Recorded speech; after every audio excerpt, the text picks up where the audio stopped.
All right, he needs no introduction around these parts. He's well known, as are his important opinions about pro football. Specifically, he focuses on a team that wears black and gold. When he's not providing updates on his son's bowel movements, he's writing for Yinzer icon Pat McAfee about the pro wrestling and the pro football as he sees them. In his latest summary of the Steelers' win at Cincinnati, he says the defense in Pittsburgh is a problem, and that's a good thing.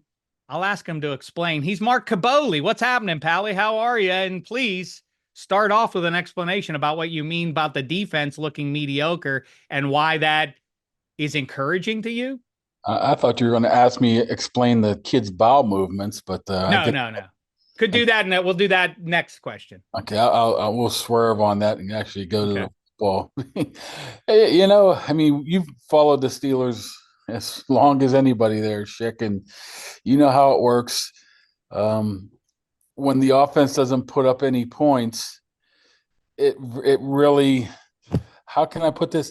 It really limits your ability to go deep into the playoffs. They always have a defense that can be able to shut people down. But what happens when that time does not come? And then we've seen that over the past 8 years where they're giving up 45 to Jacksonville, 40 some to Cleveland, a bunch to Kansas City. They don't have the offense to be able to live up to that and get past that. This year, they do have the offense. Maybe the defense isn't playing their best right now, but they have the talent right there. You look across the board, they have the talent to be able to turn it around, have the big plays. They don't have to give up, you know, 180 yards per game. They had the three big turnovers against the Bengals. They can That's create. what it's about this millennium, right? It's about getting a lead in the second half, heating up the QB, and creating an extra possession or three via And, what turnover. I It's say much is more not about that, right? this team right here is I in the past felt, you go to Buffalo, you go to Kansas City in the playoffs, you pretty much have no shot, right? There was a handful of teams you just weren't going to win because you know I weren't going to outscore them. You were going to have to hold them, beneath 10 points to have a chance. This is not that type of team. This team now can put up points multiple different ways. And if they need to play the bully ball, the ball that, 14 points per game, they can do that now. I would much rather have an offense that's putting up a bunch of numbers and a defense that has the talent than the flip around. So to put it in that sense, I don't really worry about the defense right now. They have the talent, they have the scheme, they have the coaches, they have the players. The offense, you couldn't say that for the past 10 years. So, It's an interesting sort of logic you apply there, and I can't completely disagree with it. oh, Um, I got a little over my skis before the season kicked off by saying that while I understand TJ Watt is one of the five best non-quarterbacks or most valuable non-QBs in the NFL, I felt like the Jenga theory, which is if you remove the wrong piece, the whole thing's going to implode. I felt like the Steelers defense was wired to survive TJ Watt having to sit down more than Joey Porter Jr. Um, man, the last couple of weeks with Porter, I feel like he sets up what a lot of what the defense aspires to do. If you can take away one piece of the other team's offense, lately that hasn't worked out. He's almost been a liability. How say you? yeah, I mean, he coming out of college, he was known for the handsy type of guy. He's a physical cornerback. And when you play physical receivers like T. Higgins, it's going to be basically based on how much the refs allow you to get away with. I don't You're think right. Tomlin or the Steelers are really concerned about that right now. I think they realize how much talent he has. Of course, he has to clean up some stuff, but just imagine if they didn't have Diontae Jackson on the other side. You remember about 5 weeks ago, Shek, it was like, I can't believe what would this team look like if they had Deontay Johnson instead of this crumb bum corner from Carolina they traded for. Well, this is why, because he's be able to put up 5, 6 picks so far this year and be able to complement Joey Porter. So he doesn't really need to have those unbelievable games, but he does have to play better. He can't be grabbing, can't be tugging. Um, so I think that's just It something does. to look Don't forward. you think though? I mean, the problem as it was coming out of Penn State with Joey Porter, it feels like it's game to game and how the officials choose to, how strict they choose to be with 24, right? I mean, like the way he plays it, you could drop a flag on him on almost every snap, it feels like. So it's Yeah, kind of dependent on how the officials regard his style of play. yeah. I think he alluded to that after the game as well. That's how he feels right now. I don't think he's going to change anything he does. I mean, but you're going to run into situations where you're going to get penalties called. I think there's only one corner in the entire league that has more accepted penalties than Joey Porter right now. There's a handful of those ones against Cincinnati. A handful, I should be saying a handful. One when you're talking about corners, but at least one or two of them where it's like, maybe, maybe not. Another crew might not have done that, but it's a situation where he needs to be more cognizant of the fact that that's what they're going to be looking at. So It really is like, yeah. I mean, you don't have to tell me the value of Dante Jackson after watching Monday. If anybody needed a refresher on the Levi Wallace experience, there was a good one provided on Monday Night Football. I didn't even know he played there. Oh man, I was like, oh, he got Levi whipped. Wallace. It was sort of sad to look at. But yeah, if JPJ can take away the number one option, it's very Belichickian, in fact. Take away the number one option, and then with the safety's help and Jackson, that's a pretty good formula for slowing down other teams' offenses. We'll get back to that in a second, though. But let's talk about that Cincinnati game, and specifically early on in the game, they swing the ball out to Najee Harris. He's running well. He's doing his whirling dervishes multiple times within one play on some occasions, and then all of a sudden he starts running real slow, like, and you're like, did he just pull a hammy? What's going on there? And then after the game, he says, no, I ate some of Fryermuth's lady's banana creation. Did he have the poops? What happened there? I know that look, like when you all of a sudden, like, you can't move real fast because you're worried about what might fall out of who knows where, like, so you slow down. Is that what happened to him for real? I think he just didn't want to answer the question that he was hurt at the time. If you're eating banana stuff on Thursday and it's finally coming out on Sunday, we got bigger issues. So I don't think. So what do you think happened then? I think he just got banged up and he didn't want to answer the question. He's been banged up for a number of weeks now. You saw the look on his face, man. He's just not going to be talking about injuries. That's all it was. All of a sudden, Okay, all right. oh, I see it on TMZ, like he really like crapped his pants or something. Like, I thought that I was the think that's the case. case. I think he just didn't want to answer the question that his ankle was hurting again or his knee was tweaked a little bit. That's all that was. And I mean, he's running great. He's been dying. So what happens now with Najee Harris? Do they tag him? I mean, they're not going to at this point sign him for 3 years. And I was right about that one. You were right, and I have to Jerry Orbach it and say I was wrong about a few critical issues where the Steelers are concerned. We last spoke, I think, in July, and you won some of those. Obviously, Russ, you were right about. But I thought they should have kept Najee when they had the chance to. What's going to happen with him? I just don't think. I mean, I think it's the cash. I Yeah. mean, if you're giving Russell potentially money, TJ needs money. Pickens would need money if you decide on him. Where's all this money coming from? So somebody has to be. I mean, Dan Moore, do you want to keep him too? I mean, you want to keep Najee? I'm not saying do you want to keep him. I'm like you. Sometimes you just have to make those decisions.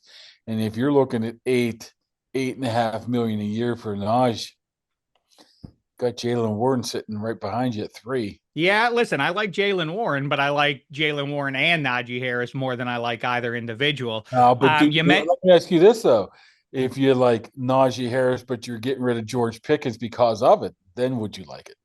No, That's well, of course, as it stands right now, they cannot afford to lose, even though he is too often out to lunch. He's got him over the barrel. They cannot move forward without George Pickens.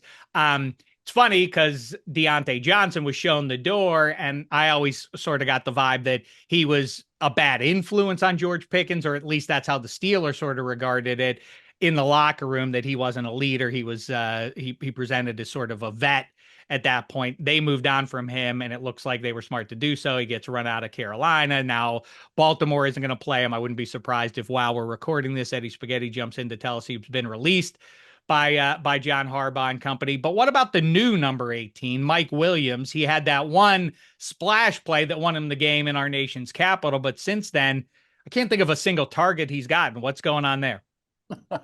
You figure against the Bengals, Russ targeted 10 guys and 10 guys got receptions, and one of them was not Mike Williams. I think Ben Skoranek had more catches and more targets than Mike Williams. I'm not quite sure what's going on there. He is getting enough snaps. He's around 20, 25 a game since that week one against the Commanders, but he just hasn't gotten the ball thrown his way. Is he a decoy? I don't know. The good thing is they didn't really need him right now. When they did need him, he came up big. So I wouldn't worry too much about it right now, but it is definitely curious. I don't understand. I mean, Calvin Austin's playing well. They love Van Jefferson. Obviously, Sure. taking George Pickens out. Skoranek fits in a role where he can be a blocker, a fullback, so they like to use him at times as well. So there's only so much to go around, but he's still getting 20 snaps a game. I don't know. I think I would like to see him targeted a little bit more, but they haven't thrown the ball deep as much as they did the first couple weeks of the season. Jets and Giants, they threw the ball deep with Russell a couple of weeks when I consider Russell's playing. So maybe he's more into that. I don't think it's anything to learn in the playbook, but I think eventually he will make Before Russ and since Russ. Yeah, that's definitely the way you have to that's look what at I this look thing. at it. The season started when Russ started. That's because you like being right and you like patting yourself on the back. And I Well, like that's two patting weeks. you on the That's back 2 years too. in a row, Shek. I mean, hey, nobody listened to me about Mason Rudolph last year either. But No, listen, you don't I'm a get sole quarterback credit for that. whisperer. I was in on Mason Rudolph for a long Oh, stretch too. I'm Don't 3 years play that game removed. with me, bub. That's That I unbelievable. was in on Mason Rudolph too. But okay, listen, you were right. I was wrong. How do you explain what Russell Wilson is doing? And specifically, I just don't mean the vibes and all of that, or maybe it is as simple as the vibes, because that's what we talked about in summertime, that Mike Tomlin clearly wanted the presence of a veteran to calm things down and show everybody Monday through Friday how to do things as much as how to do it on game day. And you and I went back and forth about all that and the value of doing that and, versus a high end talent, Justin Fields and everything else. But I'm talking about specifically in football terms, throwing to the middle of the field, extending plays without overextending it and holding on a little too long, getting strip sacked or otherwise, or making bad choices. This is a different Russ than we've seen in at least 4 years. What gives? Yeah, I mean, part of it has to do with his approach to the game and what he brings to the team is in leadership, but that does not translate into taking a couple steps forward and doing a Pat Mahomes throw off the side of his Kent Colby throw to Pat Fryermuth for a touchdown. If that was Mahomes that threw that ball, we'd be seeing that on loop every time you go on the internet or anywhere you go on anywhere. That's how impressive that throw was to me. The guy is just playing ball right now. I mean, it's as simple as that. I mean, you can talk about how well he does in the clubhouse, but he's throwing the most, making the right decisions. He's throwing pretty passes. He's getting everybody involved. They're able to run the ball. He's, like you said, he's not extending plays, but he's creating just enough time to be able to get throws off. I think a lot of that, or a portion of that, has to do with the OC.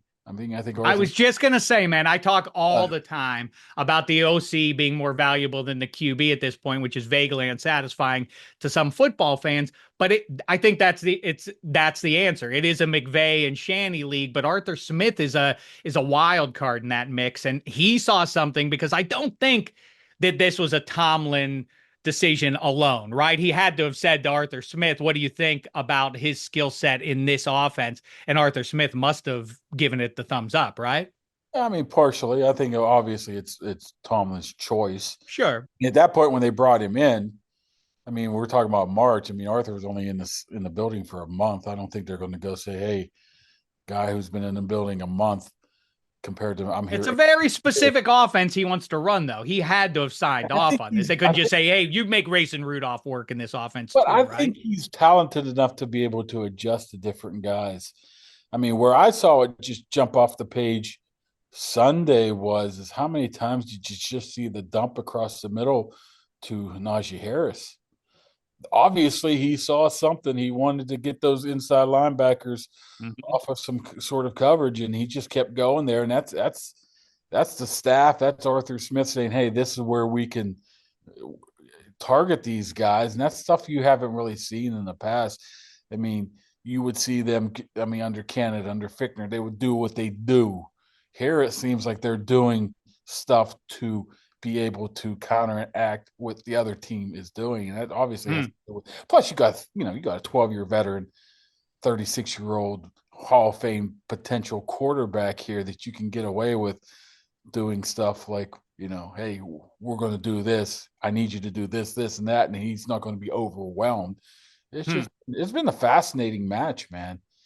Man, you pushed for this all along. I did not see it. I didn't think there's a lot of it, or 95% of it for me is it worth it in 24 to win an extra game or two and lose Justin Fields? It sounds like the Steelers, if they could write their own ticket, bring Russ and Fields back. I don't know if that works out. But before we get to that, or if we have time to do that, we can circle back. But I wanted to ask you about this because it's Ohio, Ohio, Ohio. The Steelers went to Ohio, lost in the snow.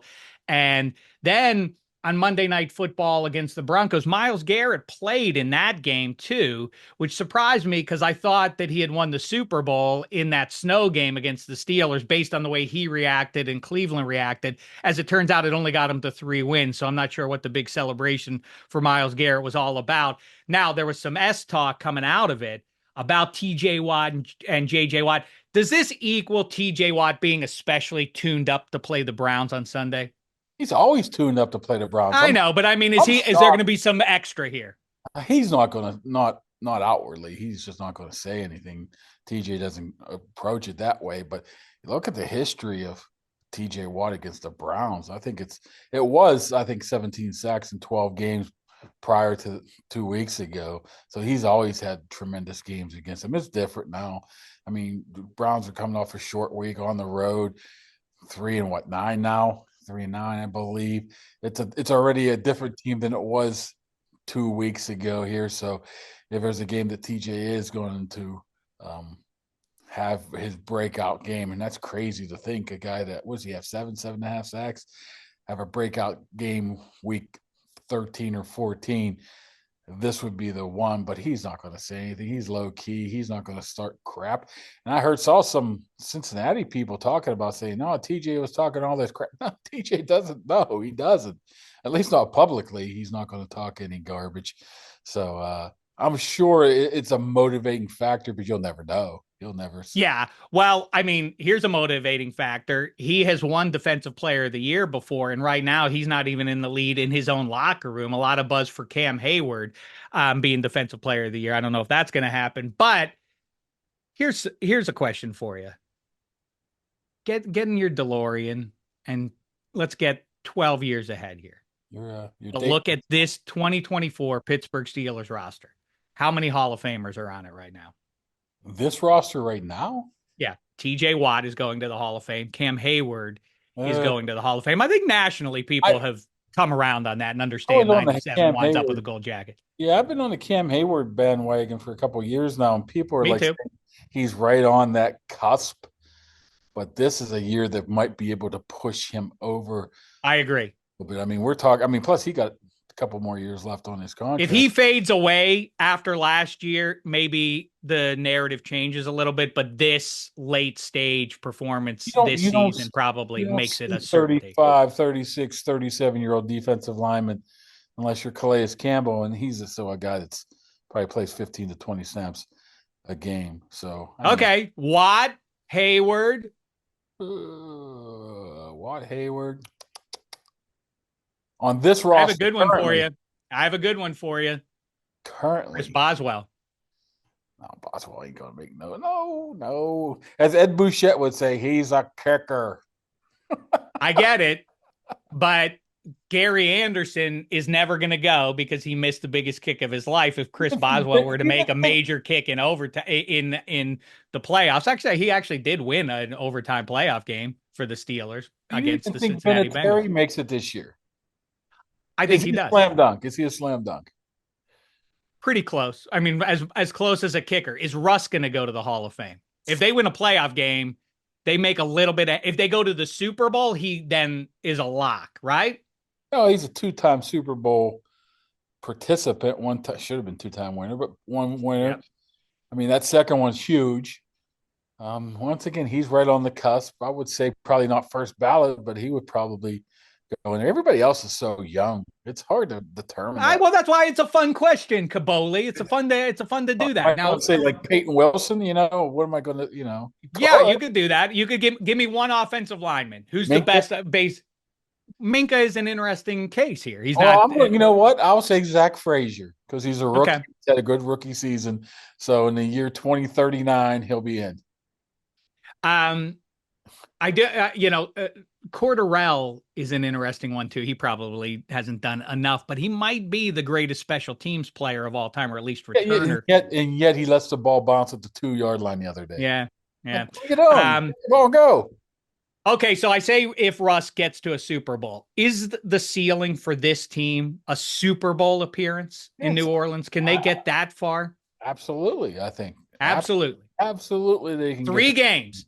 They could beat the Chargers, let's say. Maybe even they catch Denver or Houston. They beat the Those Chargers. are good teams. Houston stinks. Or it's not as well, I wouldn't say stinks. They're not as formidable as they were last year at this time. So they're beatable. Who else? I get it.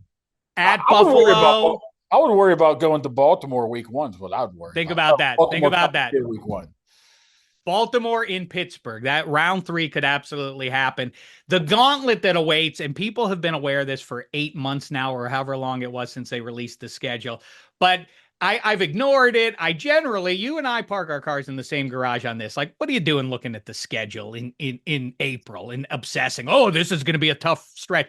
This now, we've reached it, and the reality is perhaps even grimmer than I thought it was when I first saw the schedule. 10-day stretch upcoming here. Yeah. At Philly, at Baltimore, KC, and Pittsburgh. Not a Merry Christmas for the Steelers. 10 days, those 3 teams. And the worst part of it is it starts with the game that's the toughest at Philly. And then they have 5 days to try, 4 or 5, then turn around and play the Chiefs again. And Baltimore and KC are more important to the Steelers. Those are conference games. And obviously the Baltimore games looms largest of them all here. I mean, how say you? Do they? I read your piece and it was great, like I said, but I think you're playing a little fast and loose with disaster would have to strike for them to lose out to the Colts. It's conceivable that if the Colts, the part that's not going to happen is the Colts running the table. But if they did, the idea that the Steelers win maybe against the Browns and maybe against Cincy and Pittsburgh, that could be it, man. That's 11 wins. Okay. But, I mean, imagine that last game at home against Cincy with Burrow rolling into town with a chance to play spoiler and knock them out of the playoffs. It is conceivable that the Steelers get there at 10 wins and needing to get to 11 to make the playoffs. You mean that week 18 game where Trey Hendrickson's probably wanting money and T. Higgins is wanting money and Jamar Chase is wanting money and Joe Burrow saying, forget this, so I'm all sitting down that game? That's the one. That one, there might not be a but the other side of that coin is they have to play and put out one last good bit of tape to show what gamers they are. Doesn't mean anything, but look at what I did anyway, and we knocked the Steelers out of the play. Maybe that's a nice little cherry to put on top of the resume. That span you were talking about there, not only is it 3 games in 10 days, 2's on the road, and they're all different days. One Sunday, one Saturday, one Wednesday. It sucks. I don't know what Kamish Goodell's playing at here, but I don't care for it. I mean, one thing you talk about NFL players, they like their routines. This is as unroutine as you can possibly get, having Sunday, Saturday, Wednesday game in the span of 10 days. Get one of those. Get one of those, and they're right as rain. That's as much as you can. And they haven't won in Philadelphia since 1965. They never do. And after they play Baltimore, they tend to lose that game every single year after they play Baltimore. At the end of your Bengals game Yep. right there. But then on the flip side of that, we talk about the schedule real quick. When they played the Chargers and the Broncos, is that considered a good win or a bad win? Because they played them early on when everybody thought they stunk, but now they're good. So which one is that? I can't figure Well, that. it's very much like the Gamecocks case for making the playoff now. It's like, yeah, we lost to those teams, but that was a while ago, man. We're different now. That's not how college football works. The NFL, it's a little murkier there. I listen, they're W's, and that's what matters. I do think we're going to see one of those two teams, and Justin Herbert coming into Acrisure is no gift if that's the round one matchup. But listen, they're going to make the playoffs. It would appear, and that's great news since it's been a fight every single time coming down to week 18. Let's hope it's easy breezy, and that's it's a given by the time we get there. In the meantime, Kaboly, we're going to keep on focusing on your analysis of the Pittsburgh Steelers. It's as good as it gets. Make sure you track him down on X. Mark Kaboly doing great work with McAfee and company and with the pro wrestling. Really nice message you put out there on Thanksgiving, man. Best to everybody in Pittsburgh, PA, and let's talk soon, fella.